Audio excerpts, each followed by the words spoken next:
bendición de poder usar este lugar y también reconocemos la responsabilidad de hacerlo. Hoy queremos continuar con la serie de mensajes acerca de los retos, de enfrentando los retos de este siglo XXI. Y creo, sin temor a equivocarme, que uno de los mayores retos que hoy enfrentamos es regresar a la palabra de Dios para encontrar en ella lo que dice con relación al corazón del hombre. Sobre todo cuando hoy el hombre se ha levantado él mismo a una posición de centro del mundo, de las sociedades, obviando la realidad de que somos criaturas que debemos nuestra existencia al Dios vivo y creador de todo cuanto existe. Y dolorosamente se ha enseñado, y esta enseñanza se ha propagado por todos los medios posibles, de que el hombre es un ser básicamente bueno, que a veces puede hacer algunas cosas malas, en total contradicción con lo que la palabra de Dios enseña.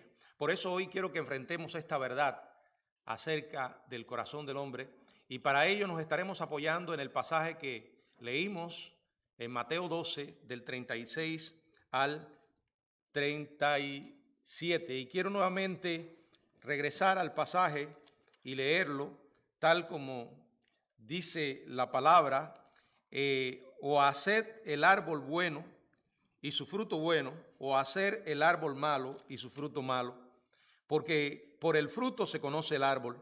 Generación de víbora, ¿cómo podéis hablar lo bueno siendo malos? Porque de la abundancia del corazón habla la boca. El hombre bueno del buen tesoro del corazón saca buenas cosas, y el hombre malo del mal tesoro saca malas cosas.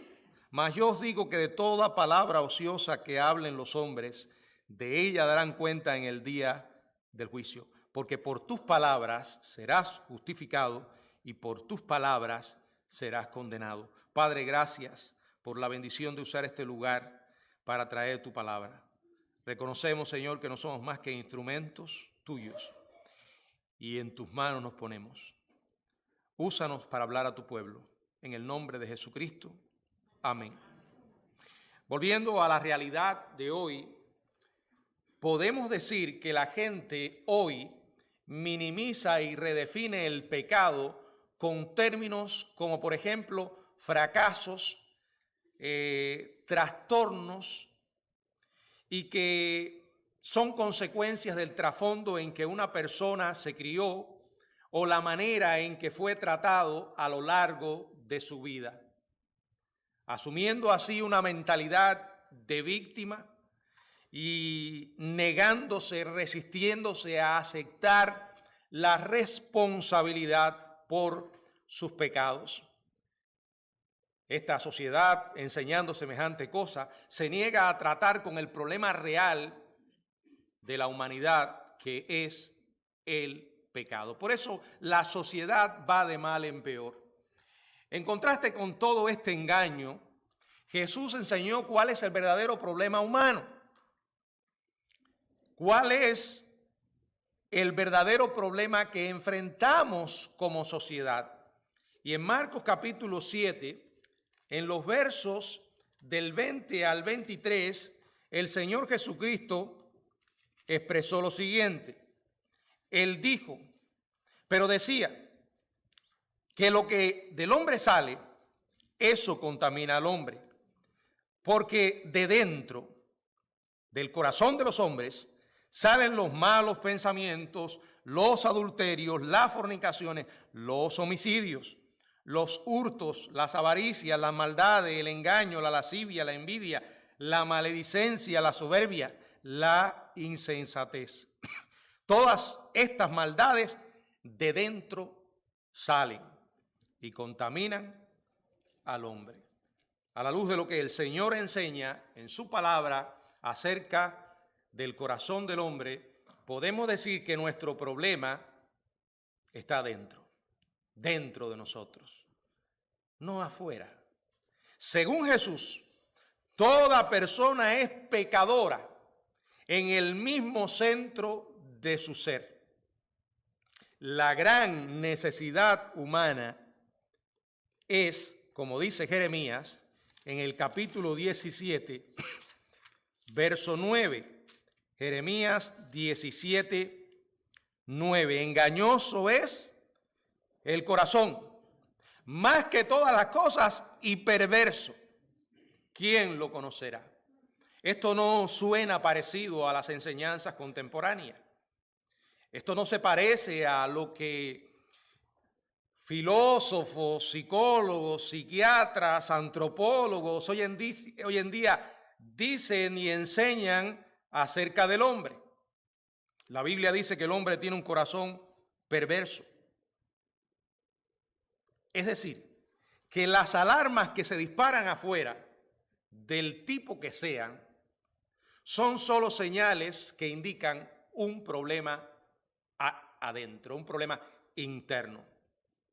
La sociedad lo que hace es lidiar de una manera desesperada cada vez que una alarma se dispara afuera, un acto de violencia que se comete en un centro comercial o en una escuela, un perverso pedófilo que abusa de niños en una iglesia o en una escuela o en un hogar, un acto terrorista que se comete en un avión, una ley que se aprueba a favor de algo que Dios condena como pecado.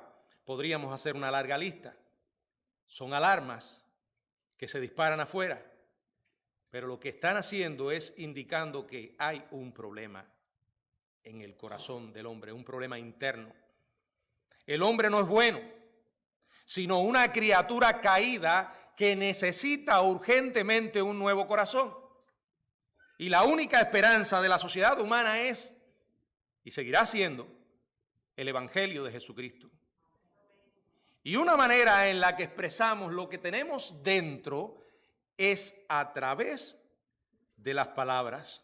En Mateo 12:34 dijo el Señor: generación de víbora, ¿cómo podéis hablar lo bueno siendo malo?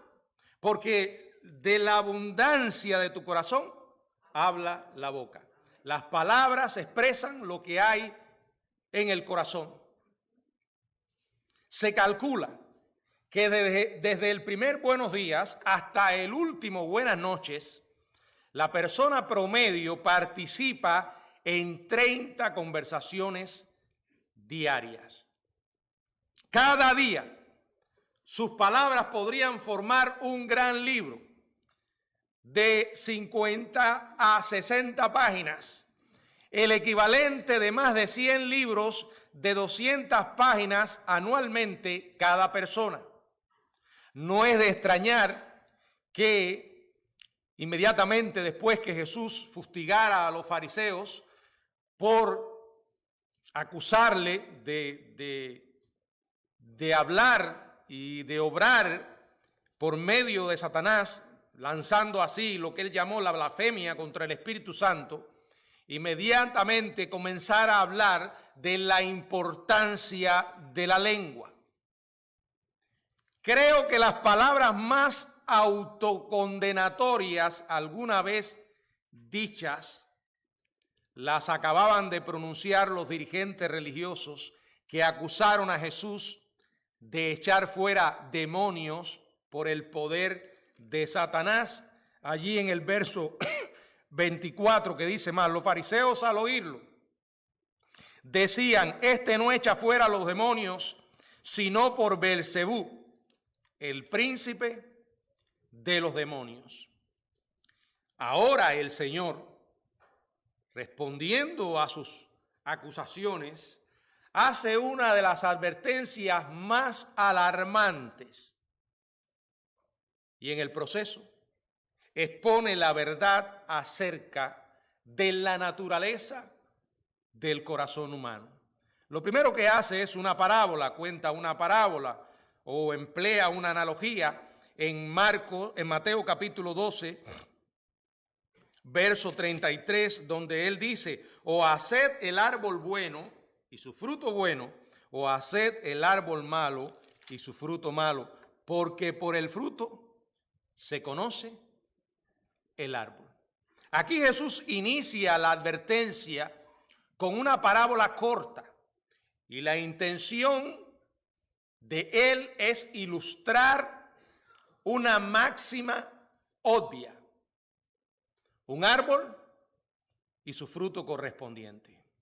Él dice, un árbol produce fruto bueno y un árbol produce fruto malo.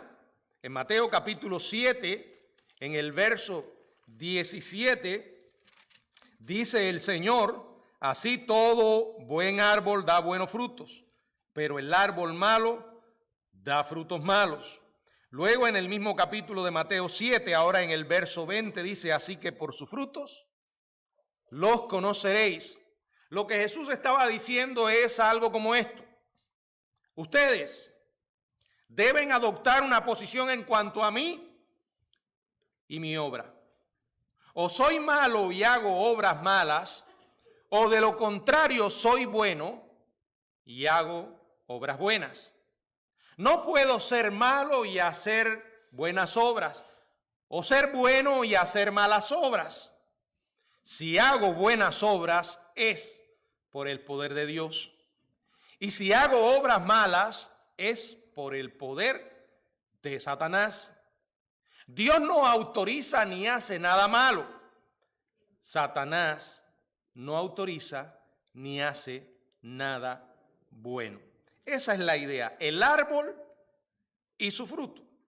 Ahora va más allá y ofrece una personalización.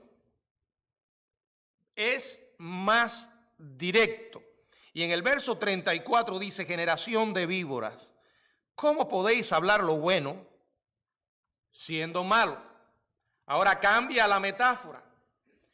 Y Jesús aplica directamente a los fariseos la parábola de los árboles buenos y los malos.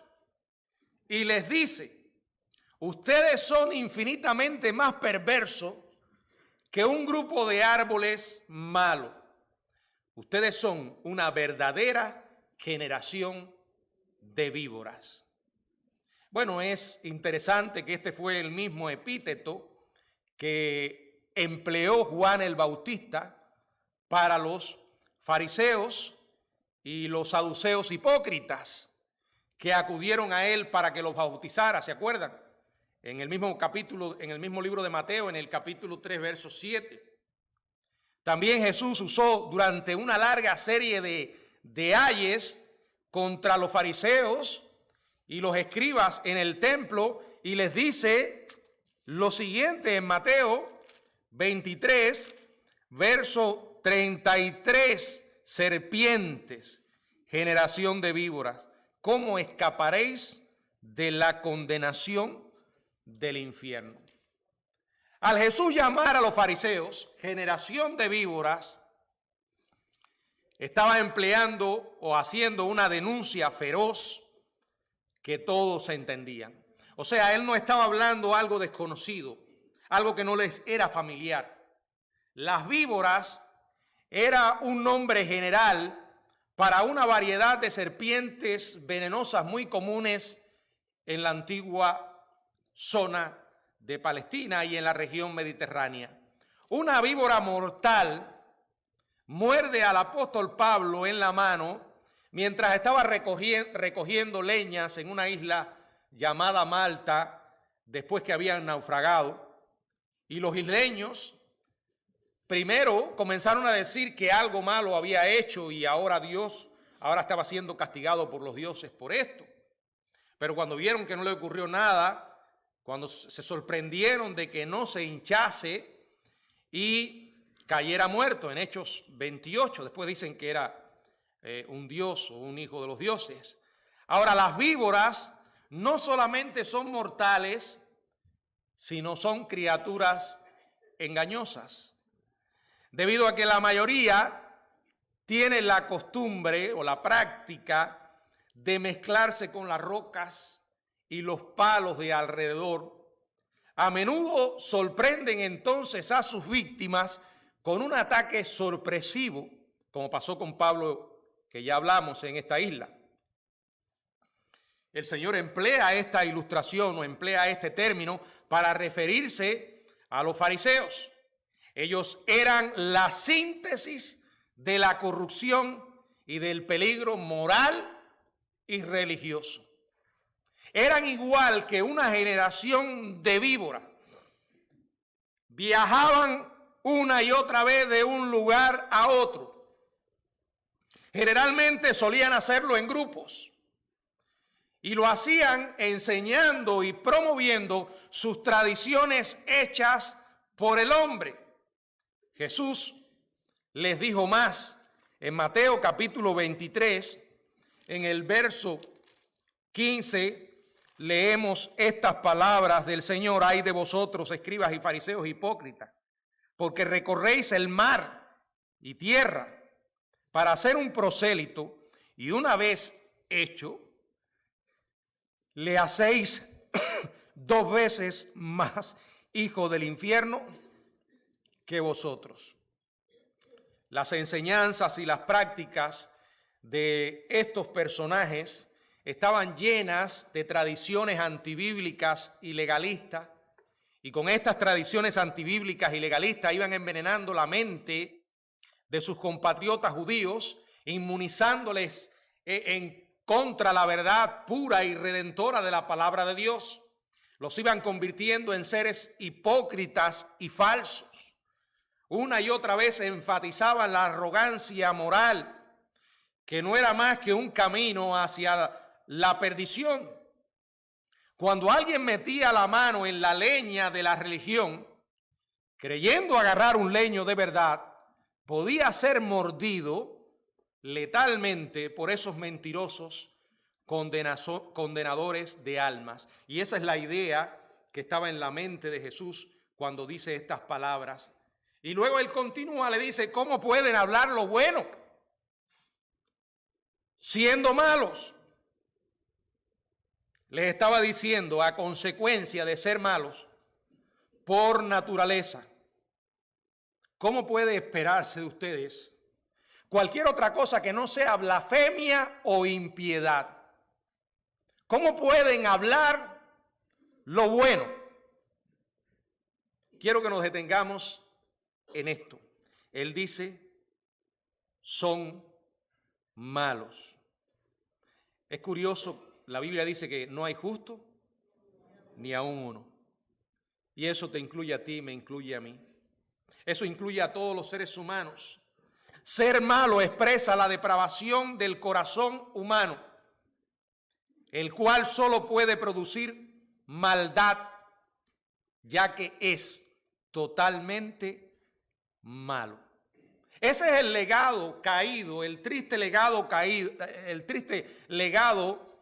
del hombre caído a causa del pecado de Adán. Pablo lo explica más claramente en la carta a los Romanos, en el capítulo 3, versos 9 y 10. Él dice que pues nosotros somos mejores que ellos en ninguna manera, pues ya hemos acusado a judíos y a gentiles que todos están bajo pecado. Él dice, como está escrito, no hay justo ni aún uno. Luego dice en el verso 12, todos se desviaron, a una se hicieron inútiles. No hay quien haga lo bueno, no hay ni siquiera uno. Romanos 3:23, por cuanto todos pecaron y están destituidos de la gloria de Dios. Vuelve otra vez a generalizar todos. A los efesios el apóstol explicó que todos los seres humanos, dice en Efesios 2:1, están muertos en sus delitos y pecado, a menos que confiesen a Jesucristo para salvación. En la carta a los Efesios, en el capítulo 2, verso 1, dice la palabra del Señor, y Él os dio vida a vosotros cuando estabais muertos en vuestros delitos y pecado. Volviendo a lo que nos dio la base para comenzar, independientemente de todo lo que diga la sociedad hoy, el Señor Jesucristo enseña en la palabra que todos somos pecadores, que el corazón del hombre es perverso, que no hacemos cosas buenas ante los ojos de Dios.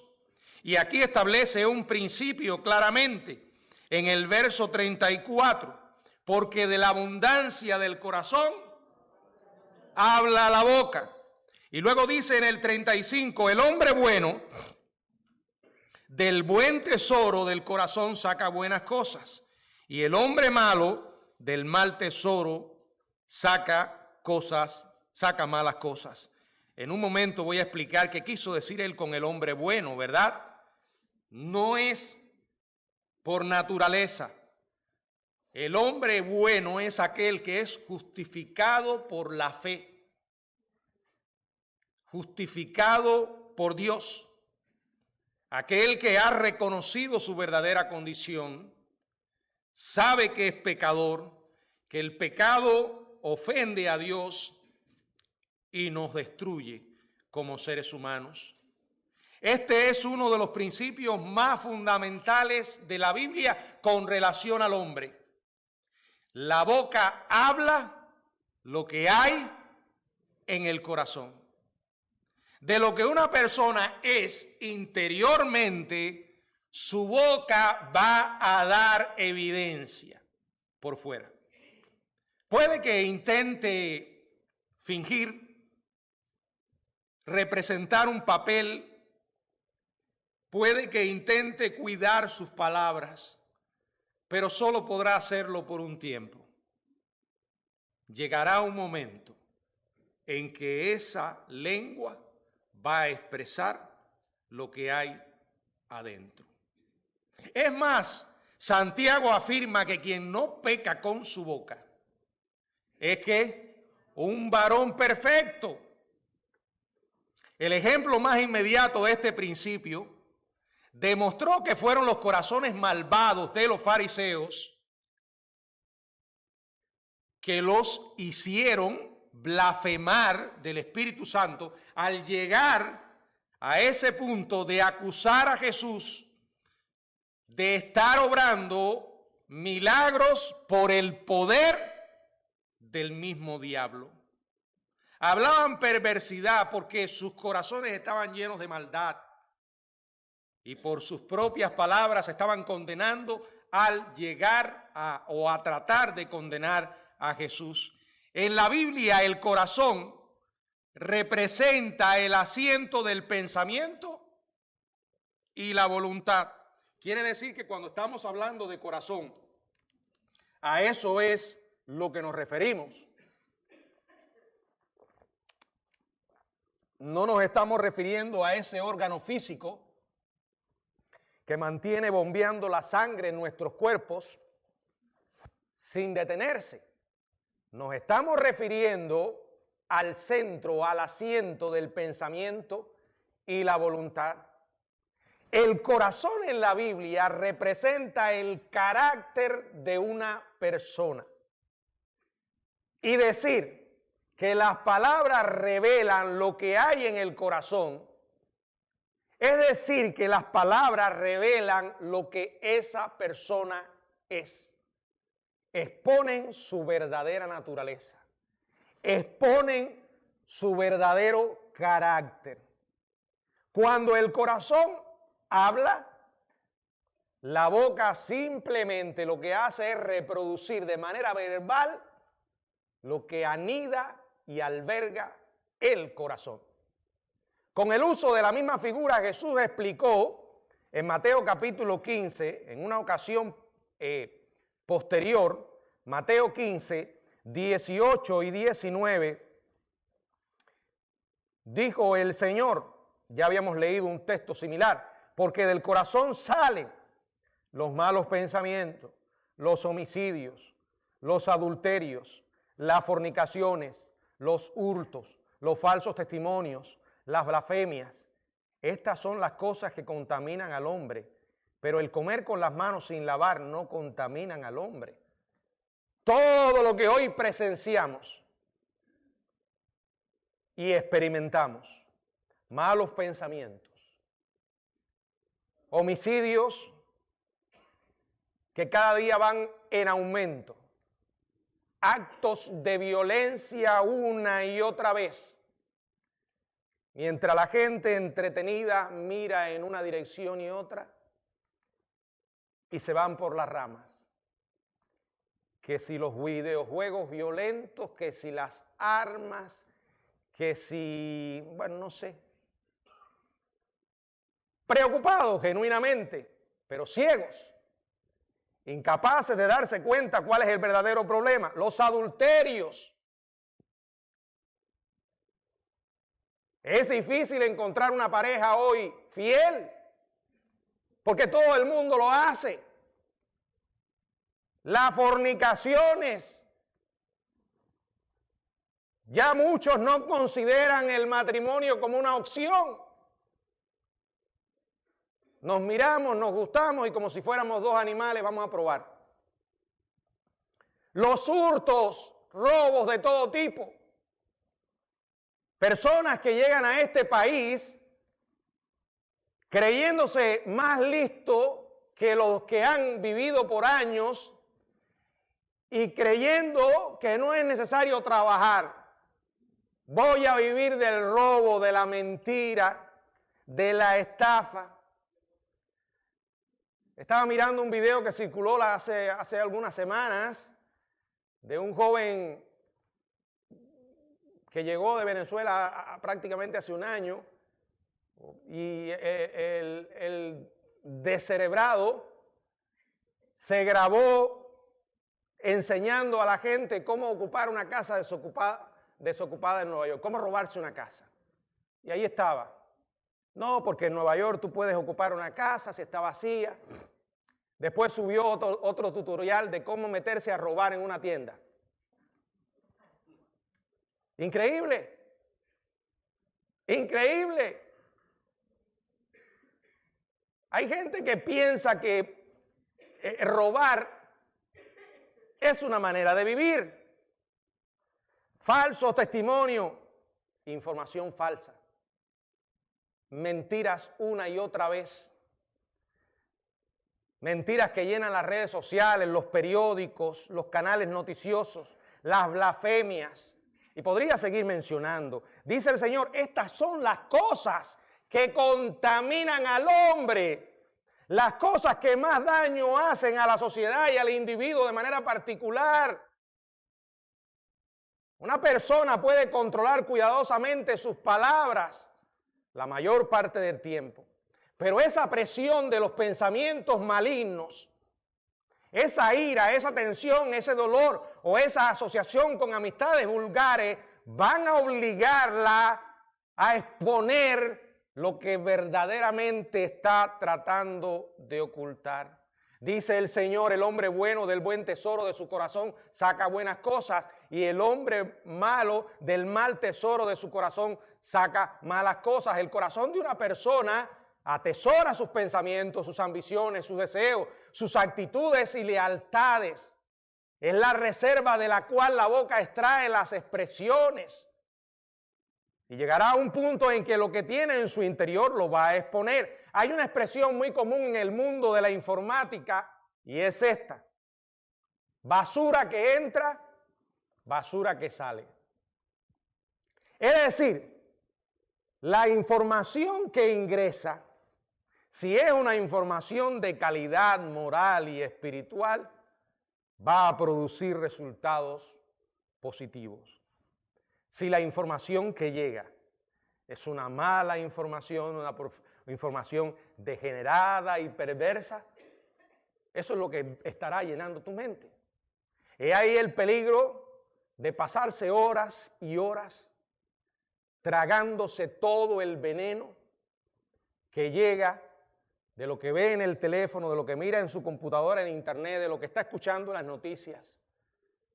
Usted no puede decir que es cristiano y estar constantemente alimentándose de esa basura.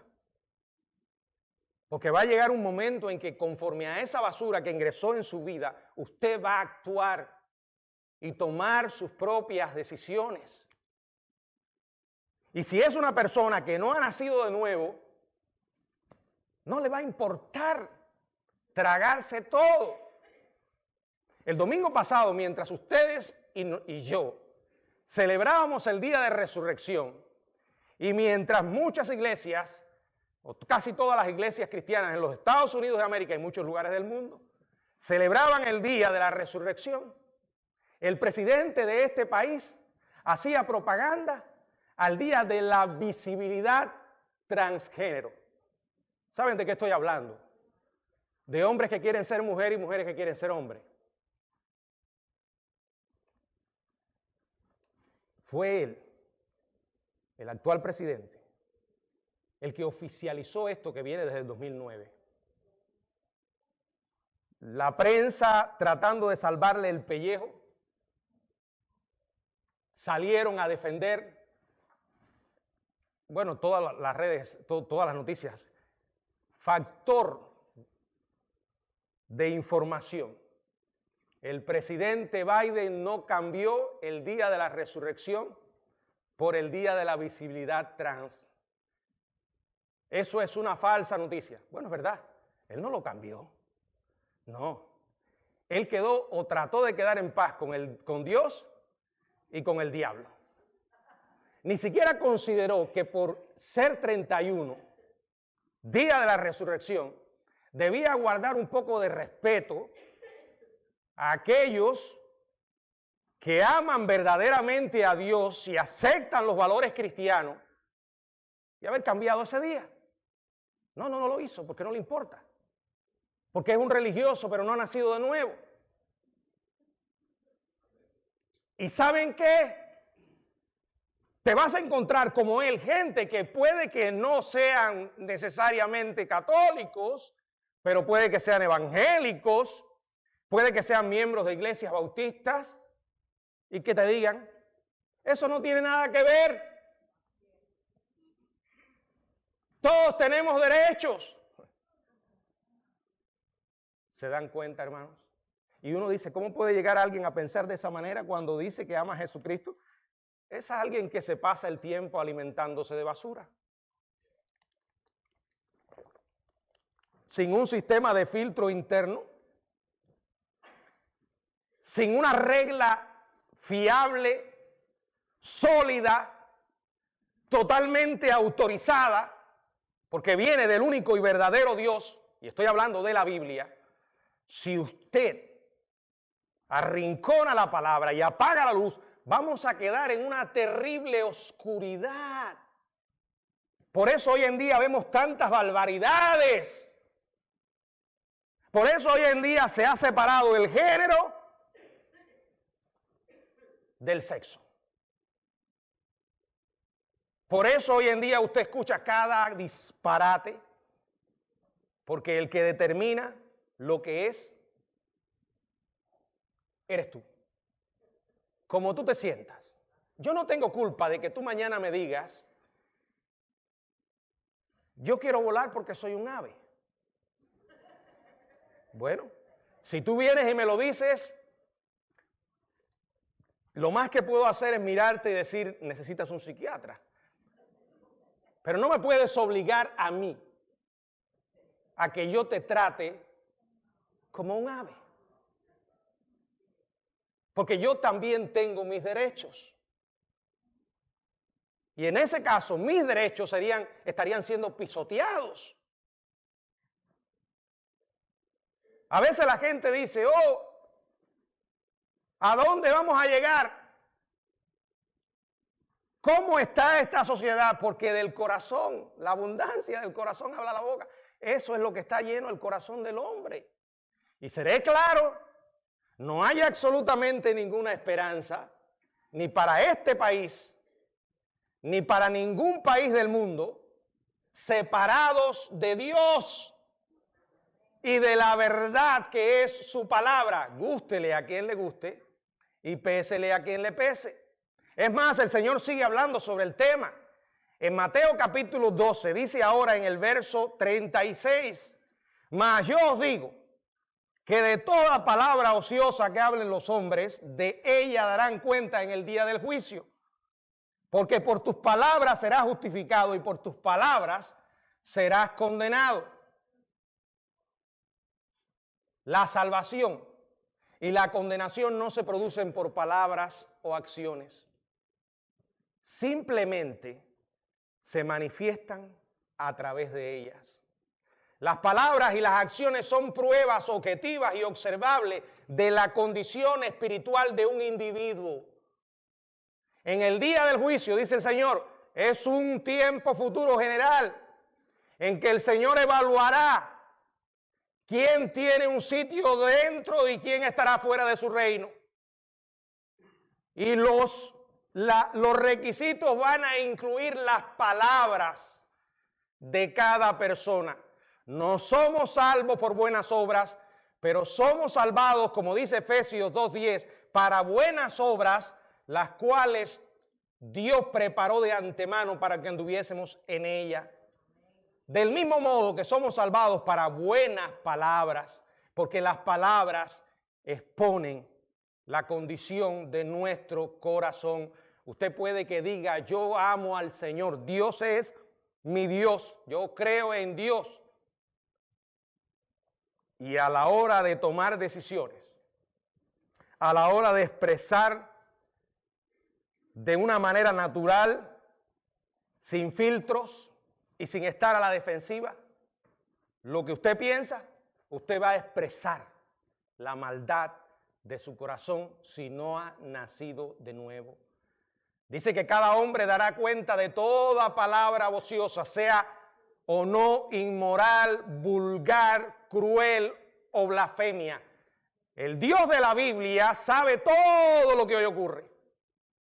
Es el testigo de todas las decisiones que toma una sociedad, de todas las leyes que aprueba una nación, pisoteando al Dios único y verdadero y su verdad revelada. Dios es el testigo de toda palabra ociosa. El término que se emplea es argos. Toda palabra inútil, improductiva, sin valor. Toda palabra estéril, frívola, irresponsable, inapropiada. Toda palabra hipócrita. Toda palabra malvada. Miren, lo que tú y yo hablamos como cristianos debe expresar la transformación que Dios operó en nuestro corazón. No hay de otra, hermanos. Tenemos que hacer como el salmista, orar como el salmista, ahí en el Salmo 141, verso 3, donde la palabra de Dios dice lo siguiente. Salmo 141, 3. Pon guarda a mi boca, oh Jehová, guarda la puerta de mis labios. No se nos puede olvidar que también nosotros estamos testificando de la realidad de nuestra conversión en lo que hablamos. Para el no creyente, todas las palabras de un corazón no redimido, en lo que a lo espiritual se refiere, son palabras vanas.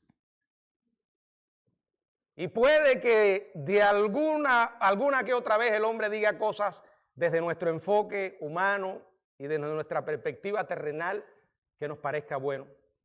Pero a la luz de lo que enseña Jesús aquí,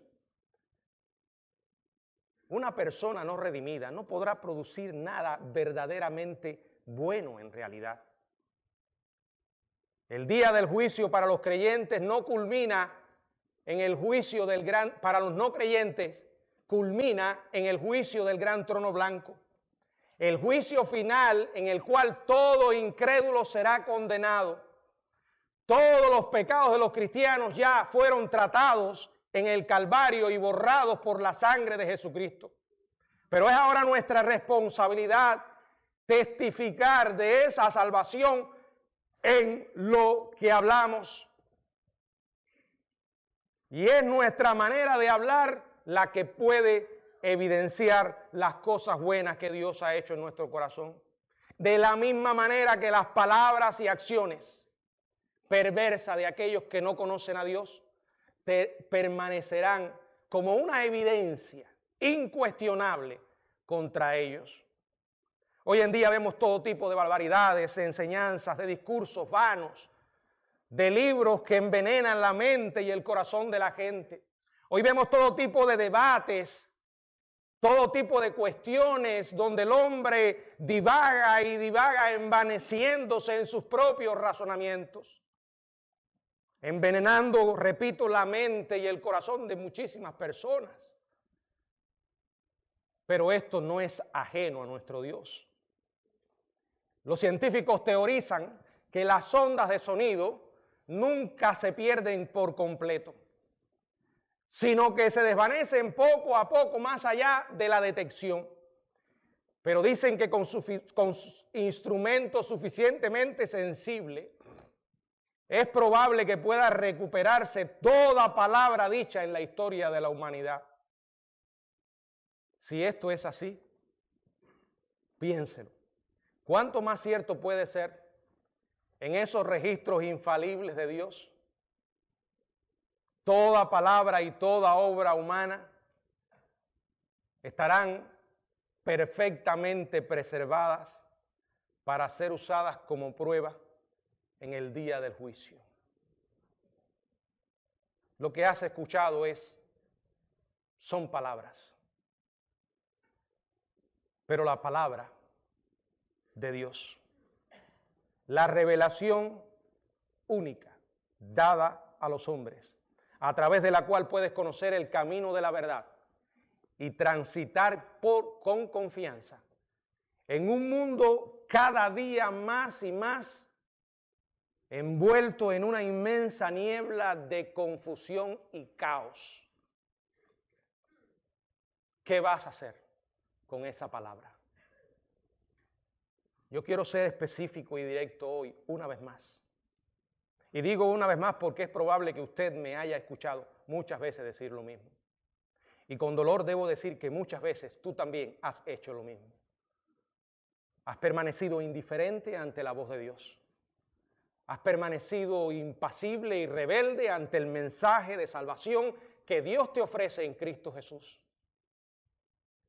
Si me escuchaste, algo pudo haberse quedado en tu mente y puede ser la verdad de que eres pecador. Todos lo somos. Y como dije y vuelvo a decir, Dios dice, no somos buenos. El pecado ofende a Dios. Fíjense si le ofende que para eso tuvo que enviar a Jesucristo. Porque no había manera alguna en que usted y yo pudiéramos tener comunión con el Dios Santo si Dios mismo no se hubiera hecho hombre y hubiese venido allí a la cruz. Yo sé que cuesta entender esto. Yo sé que para el hombre natural esto es locura. No pueden concebir a un Dios así. Pero déjame decirte, este es el mensaje de la cruz. El mensaje de la cruz por el cual Dios ha querido salvar a la gente con esa locura de la predicación. Tienes dos opciones. O lo tomas y reconoces la verdad de lo que dice, que por cierto, la prueba del tiempo ha verificado la confirmación incuestionable de esa verdad, porque todo lo que este libro dice, hoy se puede ver. Y hay que llegar al colmo de la ignorancia para no querer ver lo que dice la palabra. El Señor nos advirtió y dijo, las cosas no van a mejorar. El mundo no va a mejorar sin mí. Jesús dijo, cuando el Hijo del Hombre venga, hallará fe en la tierra, fe verdadera, fe auténtica, fe genuina. No, religiosos hay. Y puede que tú seas un religioso bautista. La diferencia con otros religiosos es que tú a donde vienes es aquí. Y el lugar para María está vacío. Sí, porque una vez llegó alguien a una iglesia evangélica, creo que era un niño, y miró el bautisterio y le preguntó a sus padres, ¿y por qué está vacío el lugar de María? No, Ese no es el lugar de María. Aquí no hay un papa, ni tampoco vas a recibir una misa. No, pero no por eso deja de ser potencialmente posible de que te conviertas en un religioso. Porque vienes aquí por costumbre, simplemente porque te invitó tu familia. Pero después que sales de aquí se te olvida Jesús, se te olvida su sacrificio. ¿Por qué?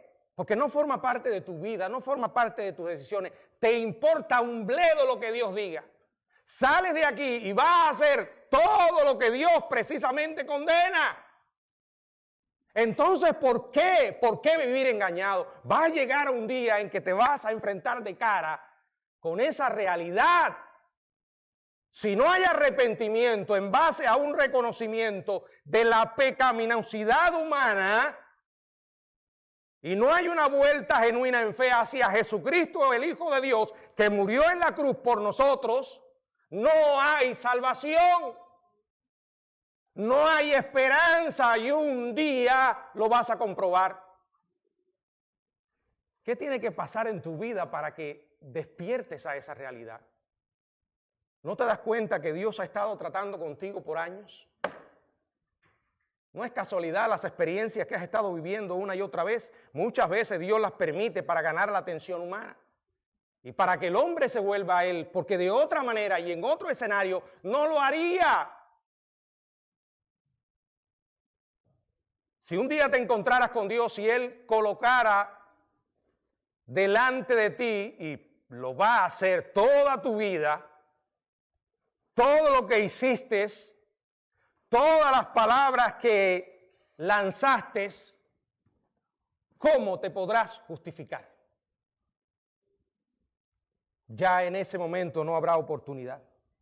El momento para justificarte es ahora y no por ti mismo. Dios mismo te puede justificar a través de Jesucristo. De eso se trata el Evangelio.